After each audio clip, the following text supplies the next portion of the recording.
Hello guys, welcome to my YouTube channel. आज हम करने वाले हैं इकोनॉमिक ग्रोथ एंड डेवलपमेंट की एक थ्योरी, दैट इज़ स्टगनार-नक्स बैलेंस ग्रोथ थ्योरी। ये जो थ्योरी है, ये बैलेंस ग्रोथ थ्योरी, इसमें क्या बताता है कि एक डेवलपिंग कंट्रीज कैसे डेवलप हो सकती है, इसके लिए इसने एक थ्योरी दी है। तो बैलेंस ग्रोथ थ्योरी का मतलब क्या है कि जो हमारी अंडर डेवलप इकोनॉमीज होती है वो एक ट्रैप में फंसी हुई है। ट्रैप कैसे? विशियस सर्कल ऑफ पॉवर्टी, कि वो पॉवर्टी से बाहर ही नहीं आ पा रही है। जैसे कि हमारे यहाँ अंडर डेवलप इकोनॉमीज़ होती है, वहाँ क्या होता है, सेविंग्स कम होती है, और सेविंग्स कम होने की वजह से क्या होगी, हमारी इन्वेस्टमेंट कम होएगी। अब इन्वेस्टमेंट ही नहीं होगी जब हमारी मार्केट इकोनॉमी में, तो वहाँ प्रोडक्टिविटी नहीं होगी, क्योंकि प्रोडक्शन नहीं होगा उतना।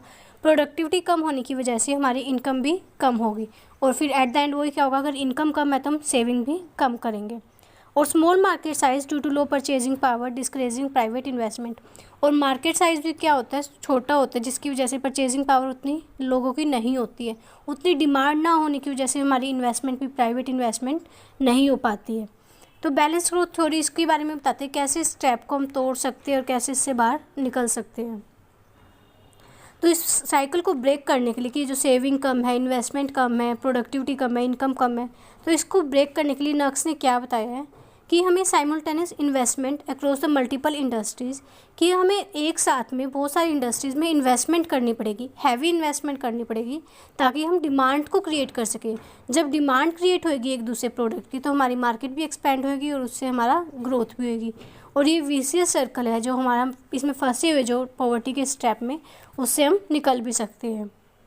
तो उसके कुछ प्रिंसिपल्स हैं। फर्स्ट है कॉम्प्लीमेंट्री डिमांड। कॉम्प्लीमेंट्री डिमांड क्या होती है, अगर एक सेक्टर ग्रो कर रहा है तो उससे लिंकअप जो भी अदर इंडस्ट्रीज़ है वो भी क्या करेंगे, अपने आप ग्रो करेंगी। सपोज अगर शू क्रिएट डिमांड फॉर लेदर, अब कोई शू मतलब कोई जूते की अगर डिमांड बढ़ रही है तो उससे लेदर की डिमांड बढ़ेगी। कैटल फार्मर्स की, जिससे क्या होगी, हेल्प होगी, उनकी भी जो है प्रोडक्शन इंक्रीज होगा। तो कॉम्प्लीमेंट्री डिमांड यही होता है कि एक सेक्टर की अगर डिमांड बढ़ रही है तो इससे दूसरे सेक्टर की डिमांड क्या हो रही है, इंक्रीज़ हो रही है। Avoid bottlenecks caused by lopsided development. Main यही है कॉम्प्लीमेंट्री डिमांड में, कि इंडस्ट्री शुड ग्रो टुगेदर, कि एक साथ इंडस्ट्रीज क्या कर रही है, ग्रो कर रही है। Second one is public sector role. अब प्राइवेट इन्वेस्टर्स के पास इतनी कहीं ना कहीं कैपिटल नहीं होती, तो गवर्नमेंट को ज़रूरत है कि वो आगे आए और वो लार्ज स्केल इन्वेस्टमेंट करे इंफ्रास्ट्रक्चर प्रोजेक्ट्स में, एग्रीकल्चर में, इंडस्ट्री में। जब तक जो है गवर्नमेंट आगे नहीं आएगी, जब तक हम इस सर्कल को ब्रेक नहीं कर सकते हैं। थर्ड है avoiding dependence on export.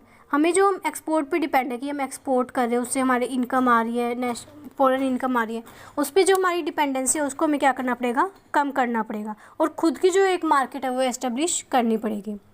And last one, fourth क्या है, कैपिटल फॉर्मेशन, कि हमें जो हमारी सेविंग्स है उनको मोबिलाइज करना होगा और उसको मल्टीपल इन्वेस्टमेंट करनी होगी, जिससे हमारी जो है ग्रोथ होगी। तो मेन यही चार था कि कैसे हम डिमांड को पुश कर सकते हैं। फर्स्ट है कॉम्प्लीमेंट्री डिमांड, कि अगर एक इंडस्ट्री ग्रो करी तो दूसरी होगी।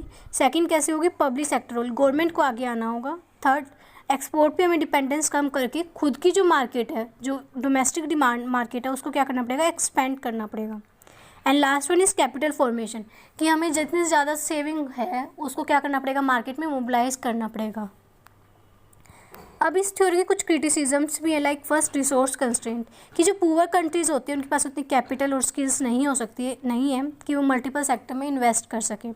सेकंड इज़ इम्प्लीमेंटेशन चैलेंजेस, इसके लिए क्या चाहिए, स्ट्रॉन्ग जो है रिसोर्स चाहिए डेवलपिंग नेशंस में, जो कि हमारे यहाँ कम देखने को मिलता है।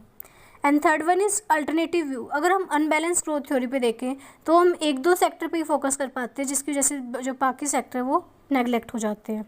तो यही था नक्स की, कि क्या बताते हैं कि हमें क्या करना पड़ेगा, साइमल्टेनियस इन्वेस्टमेंट करना पड़ेगा इंडस्ट्रीज़ में, सो डैट ये विशियस सर्कल ऑफ पॉवर्टी इसको हम ब्रेक कर सकें।